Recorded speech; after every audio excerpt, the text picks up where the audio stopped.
নমস্কাৰ আশা কৰো আপোনালোক সকলো ভালে আছে দুটা নাম অগ্নিনাভ বাবা আৰু শিখা মজিন্দৰ বৰুৱা হয়তো আপোনালোক প্ৰত্যেকই এই নাম দুটা সোশ্যাল মিডিয়াত বৰ্তমান দেখি আছে বিভিন্ন ধৰণৰ বিতৰ্কিত পোষ্ট বিভিন্ন ধৰণৰ বিতৰ্কিত ভিডিও প্ৰত্যেক দিনাই নিউজ ফিডত দেখো আৰু এই গুটেইখিনি দেখাৰ পিছত আজি ৰাতিপুৱা এটা ভাল মানে লগা এটা ভিডিও দেখিলো যেটোত মই শিখা মজিন্দৰ বৰুৱাৰ এটা ইন্টাৰভিউ দেখিলো আৰু ইন্টাৰভিউটো চালো আৰু কাৰণ এটাই যে যেহেতু নাজিৰাত মন্দিৰটোৰ স্থাপনা কৰা হৈছে মোৰ ঘৰ শিৱসাগৰত গটিকে নিচে কাখতে বুলি ক'ব লাগিব মোৰ জন্মস্থানৰ কাখতে গটিকে তাত ইমান মানুহৰ প্ৰবাহ হৈছে ইমান মানুহে বিশ্বাস কৰিছে মই বহু দিনলৈকে জনা নাছিলো যে অগ্নিনাভ মন্দিৰ কোট আছে শুনিছিলো সোশ্যাল মিডিয়াত বিভিন্ন ধৰণৰ আলোচনা কিন্তু জনা নাছিলো কিন্তু যেতিয়া এই বিতৰ্কবিলাক হলত মই ভালকৈ তেখেতৰ কামখিনি চালু বা বিভিন্ন ধৰণৰ মানুহৰ যিখিনি মন্তব্য তেওঁৰ তালৈ যোৱা ভক্তসকলৰ তাৰ পৰা মই এটা কথা অনুভৱ কৰিলো যে আমি এটা কথা বিচাৰ কৰাটো খুব দৰকাৰী যে অসমীয়া মানুহৰ এটো এটা হয়তো প্ৰত্যেকৰে বুলি মই কোৱা নাই কিন্তু বেছিকৈ আমাৰ জাতিটোত এটা সমস্যা আছে যে কোনোবা এজন ব্যক্তিয়ে যদি কিবা এটা ভাল কাম কৰিবলৈ লয় আৰু তেওঁ যদি সেই কামটো কৰি সফল হৈছে আমি সদায় সেই সফলতাৰ আঁৰত কিবা এটা স্বাৰ্থ আছে বা তেওঁ কিবা এটা বেয়া কৰিবলৈ লৈছে বুলি হয়তো আমি সন্দেহৰ ভাৱতে আগবাঢ়ো নে আমি নিবিচাৰো যে কোনো আগবাঢ়ি যাওক এই কথাটো মই ঠিক ধৰিব নোৱাৰিলো কিন্তু এটা কথা ঠিক যে বহুতে এটো কথা ক'ব বিচাৰিছে যে শিখা মজিন্দৰ বৰুৱাই অন্ধবিশ্বাসৰ প্ৰৱৰ্তন কৰিছে মানুহক ভুৱা ভাবি তেওঁলোকৰ পৰা 500 টকা লৈ পেলাই অনলাইনত তেওঁ পূজা কৰোৱাইছে কিন্তু সৰ্বপ্ৰথমে মই আপোনালোকক এটা কথা কৈ লওঁ যে বৰ্তমান আমি এনেকুৱা এটা সময়ত আছো বহু লোকে এনেকুৱা এটা ব্যস্ততাপূৰ্ণ জীৱনত আছে যি প্ৰত্যেক দিনাই নিজৰ জীৱনৰ মানে জীৱন ধাৰাটো চলাই নিবৰ কাৰণে নিজৰ লাইভলিহুডৰ কাৰণে প্ৰত্যেক দিনাই ইমান কাম কৰিব লগা হয় যে দেওবাৰেও বহুতে কাম কৰে যাৰ একেবাৰে সময় নাথাকে জীৱনত তেওঁলোকে যিবোৰ বস্তু ভাবে যে দুখ কষ্ট বা এটা সন্তানৰ আশা এইবোৰ পূৰণ কৰিবৰ কাৰণে তেওঁলোকৰ ওচৰত আছুদিয়াকৈ সময় নাথাকে আৰু সেই তেনেস্থলত কি হয় এই যে অনলাইনত এটা যেটো ব্যৱস্থা কৰি দিছে যে মানুহে হৰাই দিব পাৰে বা এই যে ব্যৱস্থাটো অনলাইনত হৰাই দিব পাৰে বা ভক্তসকলে অনলাইনত পূজা ভাগ চাব পৰাৰ এটা ব্যৱস্থা হেতু মই ভাবো যে প্ৰযুক্তিৰ সময়ত কেৱল অসমতে বা অগ্নিনাভ মন্দিৰতে এটো কেৱল প্ৰৱৰ্তন হোৱা নাই জগন্নাথ মন্দিৰ হওক বা বিভিন্ন ধৰণৰ বাহিৰৰ যিবোৰ আমাৰ ডাঙৰ মন্দিৰ আছে তেনে যিবিলাক স্থান আছে তাতো এনে ধৰণে তেওঁলোকৰ যিবোৰ ফান্ড থাকে তাত পইচা দিব পৰা ব্যৱস্থা আছে আৰু দ্বিতীয়তে মই এটা কথা কম বহুতে এটা কথা উত্থাপন কৰিছে যে এটো এটা ব্যক্তিগত মন্দিৰ গটিকে এটো শিখা মজিন্দৰ বৰুৱাৰ নিজা মন্দিৰ কিন্তু আপোনালোকে হয়তো ভুল ভাবিছে যে ভাৰতত যিমানবোৰ মন্দিৰ আছে কোনোবা এজন নিৰ্দিষ্ট ৰজাই বনাইছিল বা কোনো এজন ব্যক্তিৰ মানে তৎপৰতাতে আসলতে মন্দিৰটো হৈছিল গটিকে কোনোবা এটা যেতিয়া এনেকুৱা ৰাজহুৱা অনুষ্ঠান হয় আজিৰ সময়ত আমাৰ ফান্ড আহিল চৰকাৰে টকা পইচা দিয়ে চৰকাৰী কাগজ নথিপত্ৰৰ আন্ডাৰত বস্তুবোৰ হয় কিন্তু আগতে আমি যিবোৰ আমি ভাবি আছো যেনেকৈ আমাৰ শিৱদৌলটো আছে শিৱসাগৰত শিৱদৌলটোৰো স্থাপনা এজন আহোম ৰজাই কৰিছিল গটিকে তেওঁৰ তৎপৰতাতে হৈছিল কিন্তু এটো বেলেগ কথা যে তেওঁ ৰজা আছিল কিন্তু এজন ব্যক্তিৰ তৎপৰতাতে সেই মন্দিৰটোৰ স্থাপনা হৈছিল যে কিয়নো হেখিনি সময়ত তেওঁলোকে হিন্দু ধৰ্মটো ৰুদ্ৰসিংহই হিন্দু ধৰ্মটো তেওঁ গ্ৰহণ কৰিছিল তাৰ আগৰ যিসকল ৰজা আছিল তেওঁলোকে হিন্দু ধৰ্ম পালন কৰা নাছিল গতিকে সেই ধৰণে আসলতে কামবিলাক আগবাঢ়ে যেতিয়া আমি প্ৰত্যেকটো ধৰ্মৰে গুৰিটো চাওঁ কোনোবা এজন ব্যক্তিয়ে আসলতে আৰম্ভ কৰে তাৰ মানে এটো নহয় যে মই শিখা মজিন্দৰ বৰুৱাক মই ৰুদ্ৰসিংহৰ স্থানত বা আজি কোনোবা এজন বেলেগৰ স্থানত মই কথাটো এটো ক'ব বিচাৰিছো যে কোনোবা ভাগ যদি মন্দিৰ হৈছে কোনোবা এটা যদি আধ্যাত্মিক স্থানৰ মানে আমি স্থাপনা কৰিছো তাৰ অৰ্থটো এটো নহয় যে তাত অন্ধবিশ্বাস গঢ়ি তুলিছে তাত কিবা জৰা ফুকা কৰা হৈছে বা কিবা মই ভাবো যে শিখা মজিন্দৰ বৰুৱাই যেটো কাম কৰি আছে তেওঁ নিকাৰ কাৰণে তেওঁ অনলাইনতো এই ব্যৱস্থাটো দিব পাৰিছে মানে খোলাকৈ তেওঁ ক'ব পাৰিছে যে তাত কি কৰি আছে কাৰণ আজি যেতিয়া সোশ্যাল মিডিয়াত বা যেনেকৈ অনলাইন কিবা এটা যদি ব্যৱস্থা হয় এই গুটেই বস্তুবোৰ খোলাখুলি হৈ যায় তাত কোনো লুক ঢাক নহয় গতিকে তেনেস্থলত মই নাভাবো যে তেওঁৰ যদি গাত গুট থাকিলেহেঁতেন তেওঁ যদি কিবা নিজৰ লাভালাভৰ কথা চিন্তা কৰিলেহেঁতেন তেওঁ এনেকৈ পাব্লিকেলি তেওঁ 500 টকা লয় বুলি তেওঁ প্ৰকাশ কৰিলেহেঁতেন তেওঁ চুৰিবাজি কৰি মনে মনে কৰিলেহেঁতেন এইবিলাক কাম যদি তেনেকুৱা হ'লহেঁতেন আৰু দ্বিতীয় কথা যদি তাত ফল নাপালেহেঁতেন বা যদি তেওঁ মানে কাৰো আস্থা নাথাকিলহেঁতেন চিঞৰি ক'লেও কোনেও আহি পেলাই 500 টকাৰ হৰাইখন অনলাইনত কেতিয়াও নিদিয়ে হয়তো তেওঁলোকে তেনেকুৱা কিবা এটা ফল পাইছে আৰু দ্বিতীয় কথা মই আৰু এটা আপোনালোকক ক'ব বিচাৰিছো মোৰ মাৰ 2021 চনত কেন্সাৰ হৈছিল আৰু কেঞ্চাৰ হওঁতে সেইখিনি সময়ত কোভিড আছিল মই নিজেও মাক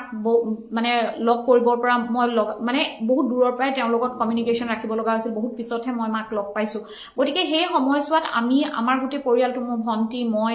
আৰু মা দেউতা আমি বেলেগ বেলেগ স্থানত আছিলো গতিকে সেই তেনেকুৱা এটা সময়ত মই ভাবো যে এই যিটো তেখেতে সেৱা মানে যিটো অনলাইন সেৱা দিছে তেনেকুৱা ধৰণৰ মানুহে বুজি পায় যি আচলতে যাব নোৱাৰি পেলাই এটা যে বিশ্বাস থাকে ৰোগী এজন ভাল কেতিয়া হয় যেতিয়া তেওঁ আত্মবিশ্বাসটো গঢ়ি উঠে যে তেওঁ ভাল হ'ব পাৰিব দৰবেও কাম নকৰে যদি তেওঁৰ বিশ্বাসটো ভাঙি যায় তেওঁ যদি ধৰি লয় যে মই মৰিমেই গতিকে পানীত ডুবিবলৈ লোৱা মানুহ এজনৰ কাৰণে কুটা এডাল ধৰিও উঠিবলৈ মানুহজনে চেষ্টা কৰে ঠিক তেনেধৰণে মই ভাবো যে অগ্নিনাভ বাবাৰ তাত তেওঁ কোনোদিন কোৱা নাই যে আপোনালোকে মেডিচিন নাখাব আপোনালোকে দৰব নাখাব আপোনালোকে কাম নকৰিব কেৱল সেৱা কৰি পেলাই বহি থাকক তেওঁৰ ইণ্টাৰভিউটোতো তেওঁ কৈছে যে মই কৰ্মক বিশ্বাস কৰোঁ মই কাম কৰি গৈছো কিন্তু এই যে এটা আস্থা থাকে ঠিক তেনেধৰণে মই ভাবো আস্থাটো কেৱল ভগৱানৰ চৰণতে নহয় এতিয়া ৰেকি আমি দেখো ৰেকি হিলিং কৰা যায় এজন ব্যক্তি সুদূৰ আমেৰিকাত থকা এজন ব্যক্তিৰ কাৰণেও ইণ্ডিয়াত আমি ৰেকি কৰি পেলাই তেওঁক কিবা এটা হিলিঙৰ চেষ্টা কৰা যায় সমস্ত গোটেইখিনি মোৰ আইডিয়া নাই ৰেকি বিষয়ে কিন্তু মই যিটো দেখিছো বহুতে বহুখিনি উপকৃত হয় আৰু মই তেনেকুৱা বহু লোকৰ পৰা শুনিছো গতিকে এনে ক্ষেত্ৰত মই নাভাবো যে তেওঁলোকে মেডিচিন বাদ দিয়ে বা তেওঁলোকে সায়েন্সৰ ওপৰত বিশ্বাস বাদ দিয়ে কিন্তু এইটো এটা আস্থা মানুহৰ এটা বিশ্বাস যে য'ত সকলোখিনি শেষ হ'ল য'ত সায়েন্সেও একো কৰিব নোৱাৰিলে ত'ত মানুহক এটা বিশ্বাসে আচলতে জীৱন্ত শক্তি দিব পাৰে গতিকে মোৰ অনুৰোধ সকলোলৈকে যিসকলে বিতৰ্কবিলাক কৰি আছে যে অগ্নিনাভ বাবা মানে ফেক ভগৱান অনলাইনত প্ৰাৰ্থনা হয় নেকি মই এটা কথাই আপোনালোকক অনুৰোধ কৰিম এগৰাকী মহিলাই এটা ভাল প্ৰচেষ্টা কৰিছে তেওঁ নিজৰ মাটি বাৰী দি তেওঁ নিজে নিজৰ সুখ শান্তি নিজৰ ঘৰুৱা যিখিনি তেওঁ কাৰ্য আছিল সকলোখিনি বাদ দি জনসাধাৰণৰ স্বাৰ্থত যিবোৰ ৰোগীয়া যিবিলাক মানুহৰ জীৱনত বহুত অশান্তি বা তেওঁলোকে দুখত আছে সেই মানুহখিনিক এটা সকাহ দিয়াৰ চেষ্টাৰে তেওঁলোকক এটা মানসিক মানে এটা সকাহ দিয়াৰ চেষ্টাৰে তেওঁ এই কামটো কৰি আছে গতিকে আপোনালোকে এনে ধৰণৰ বিতৰ্ক কৰি পেলাই 500 টকাটোত কিমান বস্তু পায় আজিৰ সময়ত আপোনালোক সকলোৱে জানে গতিকে তেওঁ যদি লৈছে এখন এটা মন্দিৰ বনাবলৈ যিমানখিনি টিন লাগিছে প্ৰত্যেক দিনাই যিখিনি তেওঁলোকৰ ক্ষয় ক্ষতি হয় সেইখিনি ঠিকঠাক কৰিবলৈ এজন মানুহ ৰাখি পেলাই চাফা চিকুণ কৰিবলৈ 500 টকাটো যথেষ্ট নহয় আচলতে মানুহে যিমান ভাবে আৰু যদি হয়ও তেওঁ নিশ্চয় ভগৱানৰ ওপৰত আস্থা থকা এগৰাকী মহিলা তেওঁ ভগৱানলৈ নিশ্চয় এটা ভয় থাকিব তেওঁ নিজকে ভগৱান আখ্যা দিব বিচৰা নাই তেওঁ অগ্নিনাভ বাবাকে প্ৰাৰ্থনা কৰিবলৈ গৈছে তেওঁ কোনোদিন কোৱা নাই যে মই ভগৱান মোক পূজা কৰক মই মন্দিৰ বনালো গতিকে তাত মই ভাবো যে মানুহৰ বেয়া পাব লগা একো নাই আৰু দ্বিতীয় কথা কোনোবা এজন ব্যক্তিক মই কোৱা দেখিলো এয়া অগ্নিনাভ বাবাৰ মূৰ্তি নহয় এয়া শিৱ ভগৱান নহয় প্ৰথম কথা শিৱ ভগৱানৰ মূৰ্তিটোত কি আছিল বা আমাৰ শিৱ পুৰাণ হওক বা আমাৰ যিবোৰ বেদ আছে বেদ পুৰাণ সকলোতে যিবিলাক উল্লেখ আছে তাতো কথাবিলাক হাল সলনি আছে আমি প্ৰত্যেকটো ধৰ্মৰে আমি দেখিছো প্ৰথম যেতিয়া উৎপত্তি হৈছিল সেই সময়ত যেনেকুৱা আছিল সময়ৰ খুঁটত বিভিন্ন ধৰণৰ গ্ৰুপ হৈ সেই গোটেই ধৰ্মটোৰে বহুতবোৰ বস্তু বেলেগ হৈ যায় আজি আমি বুদ্ধিজিম চাওঁ বুদ্ধিজিমতো দুটা ফৈদ আছে গতিকে ঠিক তেনেধৰণে আমি জৈনিজিম চালে দিগাম্বৰ শ্বেতাম্বৰ তেওঁলোকৰো বহুত দুটা ভাগ আছে গতিকে প্ৰত্যেকটো ধৰ্মতে বিভিন্ন ধৰণৰ হাল সলনি হয় শিৱ ভগৱানে কলহটো এইটো সাইডত ল'ব নে ইটো সাইডত ল'ব জোন তেখেতৰ মূৰৰ ওপৰত জোনটো বাওঁ হাতে থাকিব নে সোঁ হাতে থাকিব এইবিলাক কথা আলোচনা কৰাতকৈ মই ভাবো এটা পাথৰতো মানুহে ভগৱান বুলি ভাবিলে হেয়াও ভগৱান গতিকে এনে ধৰণৰ টুলুঙা মন্তব্য কৰি নিজৰ কথাটো প্ৰতিপন্ন কৰিবৰ বাবে যিসকলে অনৰ্থক বিতৰ্কবিলাকৰ সৃষ্টি কৰিছে তেওঁলোকলৈ মই এটা কাটৰ অনুৰোধ কৰিব বিচাৰো যে জীৱনত কিবা এটা ভাল কাম কৰিবলৈ চেষ্টা কৰক ভগৱানৰ ওপৰত আস্থা নাথাকিলেও এটা অদৃশ্য শক্তি আছে বুলি বিশ্বাস ৰাখি পেলাই আপোনালোকে কাম কৰক চাব কামটো ফলিয়াব কাৰণ আমি মানুহবিলাক দস্যু তেতিয়া হওঁ যেতিয়া আমাৰ কোনো এটা আমাৰ ওপৰত কোনোবা আছে বুলি যেতিয়া আমি ভাবিবলৈ বাদ দিওঁ যেতিয়া মানুহে স্পিৰিচুৱেল হয় যেতিয়া মানুহ বিশ্বাসী হয় যেতিয়া মানুহ ধাৰ্মিক হয় তেতিয়া অন্ধবিশ্বাসী হ'ব নালাগে যেতিয়া মানুহ ধাৰ্মিক হয় তেতিয়া মানুহে সৎ পথটো ল'বলৈ বাধ্য হয় কাৰণ তেওঁৰ ভয় থাকে যে এটা অদৃশ্য শক্তি আছে যি হয়তো আমাক কৰবাত আমি কৰা বেয়া কামবোৰৰ কাৰণে আমাক কিবা এটা শাস্তি দিব গতিকে মই ভাবো শিখা মজিন্দৰ বৰুৱাই যিটো প্ৰচেষ্টা লৈছে মই একেখাৰে মানে তেখেতক শলাগিছো তেখেতে ইমানখিনি কষ্ট কৰি এটা এনেকুৱা অনুষ্ঠানৰ স্থাপনা কৰিছে আজি যদি মই নামঘৰৰ উদাহৰণ দিওঁ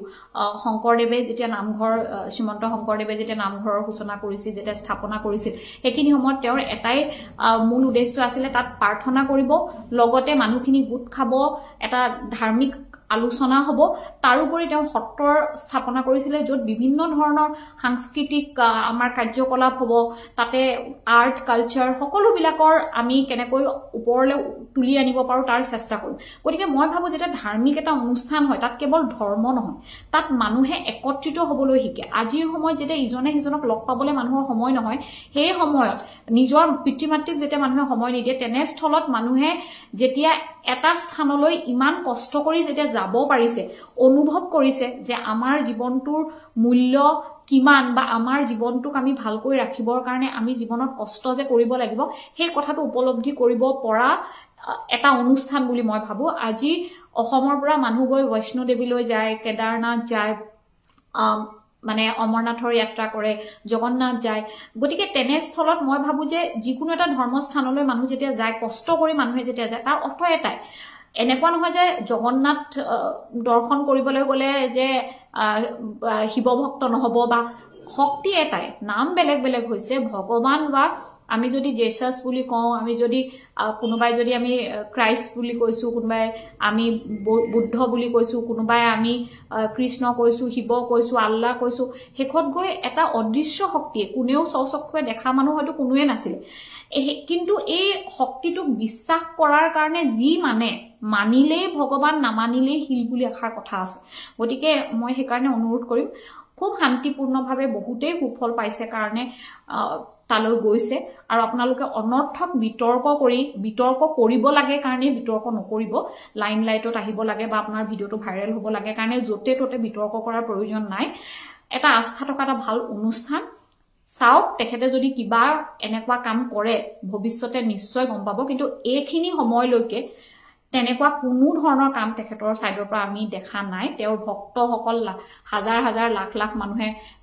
তেওঁ